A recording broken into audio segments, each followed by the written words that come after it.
It doesn't happen very often, but now and then a company says, screw the books, throws caution to the wind, and makes a forward-thinking device that has no chance of ever being profitable. And that's exactly what HP has done here with the Spectre Fold. At $5,000, you could buy new laptops for an entire family instead of this. And its 12th gen Intel chip is about to be 2 generations behind. But make no mistake, because aside from its CPU, this thing is as cutting edge as it gets. As HP's first 3-in-1, it's the new torchbearer for an emerging class of laptops. You see, over the past few years, notebook makers have toyed with the idea of a 2-in-1 with flexible displays that can transform from a classic clamshell to a portable all-in-one at a moment's notice. Lenovo got the ball rolling with the original ThinkPad X1 Fold back in 2020. And while its software was half-baked and its design was kind of clunky, that thing crystallized what had previously only been seen in concept devices. Next came last year's Asus ZenBook 17 Fold, which showcased a leap forward in bendy display tech. But its bulky dimensions and flaky peripherals let it down. This brings us to the Spectre Fold, which feels like the first flexible screen laptop that has put everything together in a more considered way.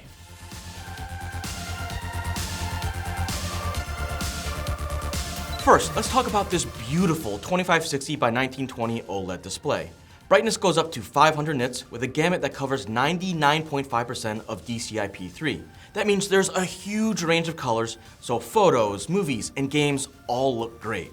And unlike some of its forebears, the bezels around the screen look kind of normal. In landscape orientation, the top and bottom ones are barely more than a 1/4 inch thick. And while the sides are a bit thicker because of a 5 megapixel web camera, that web camera does support IR facial recognition and a physical shutter.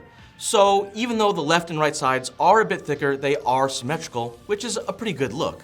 Now, this positioning does make video calls a bit awkward in all-in-one mode, but as someone who tries to avoid as much time as possible on Zoom meetings, I'm just not that bothered. Plus, you can always switch back to laptop mode for a more, normal setup.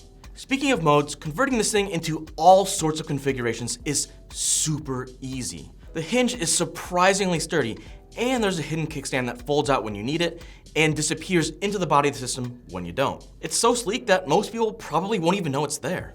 In clamshell mode, you get the equivalent of a 12.5 inch screen, which might feel a bit cramped, but it's not too far off the 13.3 inch screens you get on so many other ultra portables. From here, you can pull the keyboard down into what HP calls expanded mode, which is essentially 1.5 screens. This gives you just enough room on the bottom for messaging apps like Slack or Discord so that they're visible, but without getting in the way of your main window. But of course, if you want the total experience, you can always yank the keyboard completely off and use the Spectre as a long clamshell, or turn the thing on its side so you can take advantage of its full 17-inch panel. Granted, there is that ever constant complaint about flexible displays in that it causes text and images to warp where the screen is bent. And that's true, but we're really only talking about a tiny bit of distortion that usually only affects stuff like icons in your taskbar. And while I can't speak for everybody, I don't really have trouble recognizing the Chrome logo when it's just a little bit stretched. It's not that big of a deal. And then there's that scary crease, which is something that you experience on a lot of foldables. But on the Spectre Fold, it's so faint that I had to ask other people if they could even see it. And the consensus is that yes, it's there, but you can just barely tell. What's more impressive is the way all of the Spectre Folds included accessories work together. The keyboard is magnetic, so it snaps into a handful of predetermined positions, and because HP hid a couple charging coils inside the lip of the system, both the keyboard and the stylus top themselves up automatically when not in use.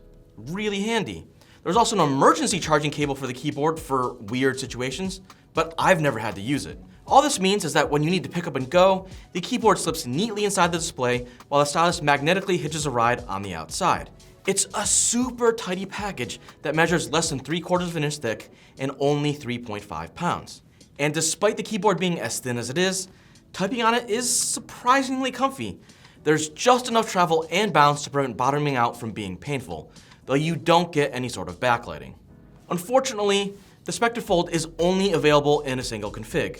But then again, almost no one is actually gonna buy this thing anyways. You get an Intel i7 1250U CPU, 16 gigs of RAM, and a 1 terabyte SSD.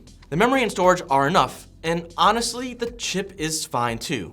Yes, it's a bit old, especially on a laptop this expensive, but for general productivity, this thing still feels snappy enough.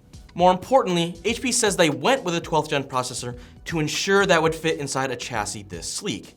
And let's be honest, this thing isn't meant for hardcore gaming or editing videos anyways, so you can kinda get why they did it. HP has also included some special window snapping features that make it really easy to move apps around regardless of what mode you're in. The best part is that they're actually pretty reliable too, and that's more than I can say about some of its predecessors. Its battery life was also surprisingly dependable, lasting an impressive 10 hours and 29 minutes on our rundown test in laptop mode. That's basically the same as the Asus ZenBook S13's time of 10:39, though that number did fall to around 8 hours with its display fully deployed in all-in-one mode. Now, the Spectre Fold does lack the port selection of a proper all-in-one. That said, you will get a pair of oddly placed USB-C ports that do support Thunderbolt 4. There's one on the right near the hinge, and then another one on the top left corner in laptop mode. Now these positions might seem kind of awkward, but they're meant to ensure that there's always at least one within easy reach, regardless of whatever mode you're using.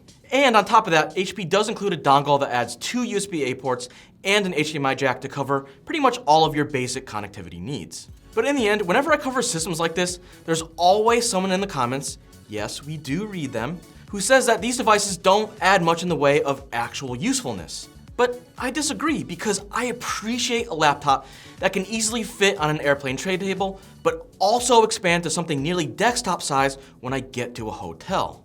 And that's what this and rivals like Lenovo's YogaBook 9i do so well. Except the Spectre Fold is actually even better because it doesn't have a bezel that runs down the middle of its screen when it's opened up all the way. HP has basically addressed pretty much every one of my complaints about previous flexible screen laptops with the Spectre Fold. It's sleek, it's portable, it's got solid battery life, and it's super easy to pick up and go. And similar to what the original Surface did for 2-in-1s more than a decade ago, HP is providing a blueprint for how systems like this should be built in the future. Now there's just one thing left to do: make it affordable. But what do you think? Obviously, I know $5,000 is way too much for something like this, but if we're talking $2,000 or even $1,500 in a few years, that's kinda interesting. But let me know what you think. And as always, don't forget to like, comment, and subscribe for more videos from Engadget real soon.